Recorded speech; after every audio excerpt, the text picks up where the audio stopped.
즐거운 라디오 오늘 방송 시작하겠습니다. 좋아요, 구독 한 번씩만 정중히 부탁드리면서 화면에 보이는 주제들에 대해서 한번 다뤄보겠습니다. 결국 미국의 트럼프 대통령이 주장해왔던 반도체 자급자족이 실현되는 것일까요? 대만의 TSMC는 약 120억 달러, 14조 7천억을 투자해서 미국 애리조나주에 5나노 공정 반도체 공장을 건설할 예정이라고 밝혔습니다. 이러한 TSMC의 미국 공장 건설이 과연 삼성전자와 이 파운드리 시장 판도에 어떠한 영향을 줄지 한번 말씀드리는 시간 갖도록 하겠습니다. 우선 가장 큰 수혜를 본 국가, 당연히 트럼프와 미국이죠. 이번 바이러스 사태를 발판으로 다시 미국과 중국의 갈등이 격화되려는 조짐이 있는 가운데 미국이 첨단 제품 생산에 필요한 반도체 부품을 아시아 국가들에 지나치게 의존하고 있다면서 반도체 자급의 필요성을 강조해 왔었고, 그 타겟 중에 하나가 우리나라의 삼성전자 그리고 대만의 TSMC였죠. 미 행정부는 특히 노골적으로 TSMC 측에 미국의 투자를 늘리라고 압박해 왔었는데 결국 TSMC가 미국에 투자하는 쪽으로 결론이 났습니다. TSMC는 2024년부터 미국에서 제품을 양산할 예정이라고 그 청사진을 밝혔는데요. 자, TSMC, 이 파운드리 시장에서 분명 압도적인 세계 1위 기업이라고 볼 수가 있죠. 이 메모리 반도체 시장에서 삼성전자가 있다면 파운드리에서는 분명 TSMC가 우위에 있습니다. 통계적으로 드러나는 여러 수치상으로 그렇죠. 이 시장 조사 업체 트렌드포스에 따르면 이 파운드리 시장에서 올해 1분기 TSMC의 점유율은 54%, 삼성전자의 점유율은 3분의 1 수준인 18% 수준에 그치고 있고, 퀄컴, 애플, 엔비디아와 같은 미국 기업들로부터 중국 화웨이에 이르기까지 이 글로벌 기술 기업들의 다수가 TSMC의 생산을 맡기고 있는 형국입니다. 삼성전자가 2030년 10년 뒤까지 시스템 반도체 1위 달성을 천명하고 TSMC를 추격하기 위해 노력을 하고 있지만 TSMC 역시 그 점유율을 보다 공고히 하고 있는 상황이죠. 자, 미국의 입장에서 생각해보면 이보다 더 꽃놀이패가 없는 상황입니다. TSMC, 어느 나라 기업이죠? 대만 기업입니다. 이 대만은 미국과 중국의 정치적인 충돌이 지속해서 발생하고 있는 나라입니다. 중국은 대만을 자국의 영토로 주장을 하고 있지만 최근 중국과 일정 정도의 거리를 두고 있는 것이 대만의 스탠스이고 미국이 이를 지지해주고 있죠. 이렇게 정치적으로 어느 정도 대립이 있는 상황에서 대만 국적을 가진 기업 TSMC가 미국에 투자를 한다는 것은 미국의 도널드 트럼프 대통령 입장에서 이번 사태로 대립을 하고 있는 중국과 본격적인 대결 구도를 만들 수가 있고, 중국이 아닌 미국의 손을 잡은 대만 기업, 이렇게 프레임을 짜기에도 굉장히 용이합니다. 즉 트럼프 대통령의 재선을 앞두고 정치적 노림수와도 부합되는 이 상당한 세기의 이벤트인 것이죠. 아시다시피 TSMC는 오랫동안 중국의 화웨이를 포함한 많은 기업들과 연대를 하고 있었습니다.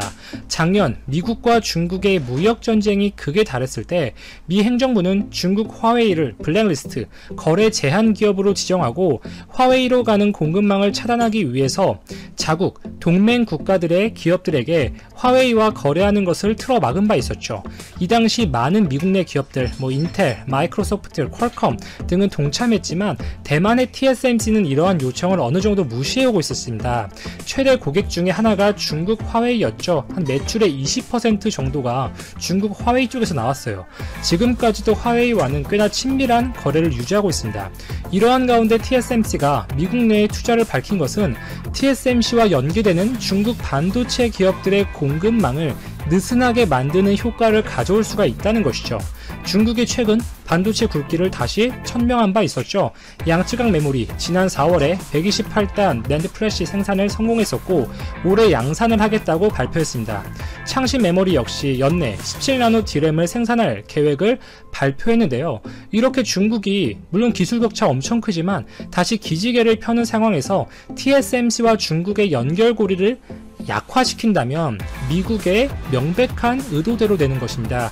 뿐만 아니라 TSMC의 공장 건설로 대략 2,000, 3,000여 개의 추가 일자리 공급이 예상되기 때문에 일자리 창출, 이 경제적인 면에서도 분명 효과가 있는 것이죠. 재선을 노리는 트럼프 행정부에게 큰 힘이 될 수 있는 요소입니다. 그리고 이번 TSMC의 공장 건설을 기점으로 다른 글로벌 기업들에게도 비슷한 류의 압박을 가할 가능성이 높아졌습니다. 이미 외국에 생산기지를 둔 자국 기업들을 대상으로 법인세 감면 카드를 내밀면서 적극적으로 국내로 리턴해라, 리쇼어링을 추진하고 있고 한국의 삼성전자, 현대차와 같은 세계적 기업들도 예외는 아닙니다. 자, 여기까지가 미국의 입장인 것이고, 이 TSMC 측에서 보면 우선 TSMC가 원하는 것은 당연히 파운드리 시장에서 1위를 계속해서 유지하는 것이죠. 미국 내에 공장을 건설하면서 인텔, 퀄컴, 엔비디아 등 많은 미국의 기업들과 계약을 따내기에도 유리한 조건이 되겠습니다. 캐파 역시 훨씬 늘릴 수 있을 것이고요.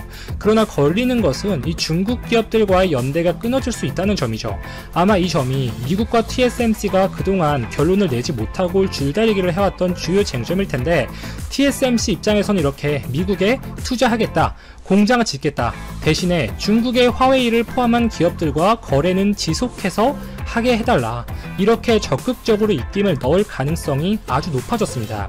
트럼프 정부의 협상력을 높일 수 있다는 이점이 생긴 것이죠. 실제로 TSMC는 그 생산된 반도체를 중국 화웨이에 넘길 경우 미국의 승인을 반드시 거치도록 한 규제 내용이 통과되지 않도록 로비를 벌이고 있다고 알려져 있습니다. 이렇게 미국의 승인을 필수적으로 받아야 한다는 규제는 3월부터 지속적으로 미 내각에서 추진되고 있는데, 아직은 확실히 결정된 바 없어요. TSMC는 해당 규제에 걸릴 경우 수익성이 당연히 악화될 수가 있고, 오래된 거래 기업던 화웨이, 중국과의 연대 악화, 이런 부분을 크게 우려하고 있겠죠.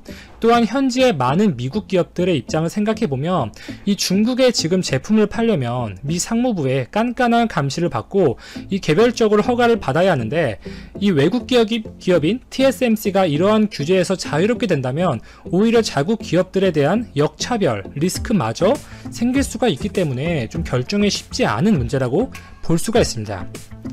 TSMC 입장에서는 과연 트럼프 행정부가 지금 매출의 20%를 올려주는 중국 화웨이와의 거래를 눈감아줄 것인지, 만약에 눈감아준다면 어느 정도 시기까지 그것을 용인해 줄지, 그 점이 리스크 포인트인 것이고, 최악의 경우 트럼프 행정부의 압박이 거세진다면 중국 내 클라이언트들을 잃어버리는 사태가 발생할 수도 있겠죠. 중국의 반도체 기업들을 보면 우선 화웨이, 이 화웨이는 미국과의 연대가 끊긴 상황에서 자회사인 팹리스, 하이실리콘의 대부분은 반드시 바닷속으로 침몰한다고 예언했다. 그의 주장은 일본 침몰을 다룬 소설, 영화에 영향을 줬고 2011년 동일본 대지진 발생 때 다시금 주목받았다. 이 밖에 제2차 세계대전 발발, 1929년 경제 대공황으로 인한 주식 붕괴, 1990년대 소비에트 연방 와해 등을 예언했다. 2차 대전의 경우 일본, 독일, 오스트리아가 교합해 전쟁을 일으킨다는 예언이 적용되기도 했다. 소련 대체설은 당시 아무도 믿지 못할 수준의 황당한 주장이었지만 그의 사후 한 세기 만에 소련은 역사 속으로 사라졌다. 미국 대통령이 사무실에서 사망한다는 예언도 맞았다. K씨도 미래의 제3차 세계대전을 예고했다. 프랭클린 루스벨트 전 미국 대통령은 1945년 4월 뉴스프링스에 위치한 별점 집무실에서 뇌출혈로 세상을 떠났다.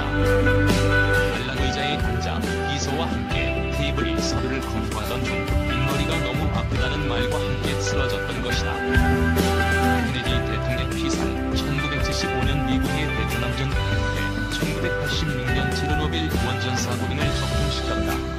1963년 존 F. K씨는 미국 대륙 곳곳이 파괴될 것이라고 점쳤다. 아직 실현되지 않았거나 틀린 예언도 있다. 뉴욕, 로스앤젤레스, 샌프란시스코 등 주요 도시 대부분이 몰락할 것이라고 했다. 남극과 북극의 위치가 뒤바뀌고 대지진이 일어나 캘리포니아가 물에 잠길 거라고 했다. 1968년 중국이 기독교 국가가 될 것이라는 예언도 빗나갔다. 현재까지 미국 도시는 이상이 없다. K씨의 추종자들은 그의 예언이 보물찾기와도 같은 것이라고 했다. 괴론도 있다. 해안가의 모든 땅을 파내도 보물이 없는 이유는 두 가지다. 예전에 누가 숨겨진 보물을 파냈거나 앞으로 이곳에 보물이 묻힐 수도 있기 때문이다. K씨는 생전 지상의 인간에게 신의 목적을 이해시키는 게 내 인생의 이유라고 말했다. 세계의 대변을 민초들에게 미리 알려주기 위해 우주와 소통하는 초능력을 발휘했다는 것이다. 사실 그의 주장과 능력은 이성적으로 이해하기 어렵다. 다만 생명은 오늘 해야 할 일을 위해 존재한다는 그의 명언은 들을 만하다. 자연의 섭리를 존중하고 평생 약자들을 위로해준 선의만큼은 추종해도 괜찮을 것이다. 일본, 중국 미사일 발사의 긴장 고조 행위 강하게 반대. 일본 정부는 27일 중국의 대함 탄도미사일 시험 발사에 대해 남중국해의 긴장을 높이는 어떤 행위에도 강하게 반대한다고 밝혔다. 일본 정부 대변인인 스가 요시히데 관방장관은 이날 오전 정례 브리핑에서 전날 중국이 남중국해를 향해 탄도미사일을 시험 발사한 것에 대한 대응 등을 묻자 이같이 답변했다. 앞서 홍콩 사우스 차이나 모닝 포스트는 전날 소식통을 인용해 중국이 항공모함 킬러로 불리는 둥-26와 대함 탄도미사일인 DF-21D 등 두 발의 중거리 미사일을 남중국해를 향해 발사했다고 보도했다. 스가 장관은 최근 중국의 남중국해 활동에 대해서는 우려를 가지고 주시하고 있으며 남중국해를 둘러싼 문제는 지역의 평화와 안정이 직결되기 때문에 우리나라를 포함한 국제사회의 정당한 관심사항이라고 강조했다. 그는 남중국해 문제는 모든 당사국이 국제법에 기초해 분쟁의 평화적 해결을 위해 노력하는 것이 중요하다는 점을 공유해가고 싶다고 덧붙였다. 중국은 남중국해 주변을 따라 남해 구단선을 긋고 나서 구단선 내 곳곳에 인공섬을 건설하고 있으며 남중국해의 90%에 대한 영유권을 주장해 주변국은 물론 항행의 자유를 주장하는 미국과도 마찰을 빚고 있다. 한편 스가 장관은 미국 시장으로부터 퇴출 위기에 처한 중국의 인기 소셜미디어 틱톡에 대해 일본 지자체도 개인정보 유출 우려로 공적 정보 발신 수단에서 제외하는 사례가 늘고 있는 것에 대해서는 특정 서비스에 대한 논평은 삼가겠다며 직접적인 언급은 회피했다. 그는 다만 일반적으로 인터넷 서비스를 이용할 때는 개인이 특정되는 정보의 게재와 등록에 충분히 주의하는 것이 중요하므로 그런 유의점에 대해서는 정부로서도 내각 사이버 보안 센터를 중심으로 주지 노력을 하고 있다고 밝혔다.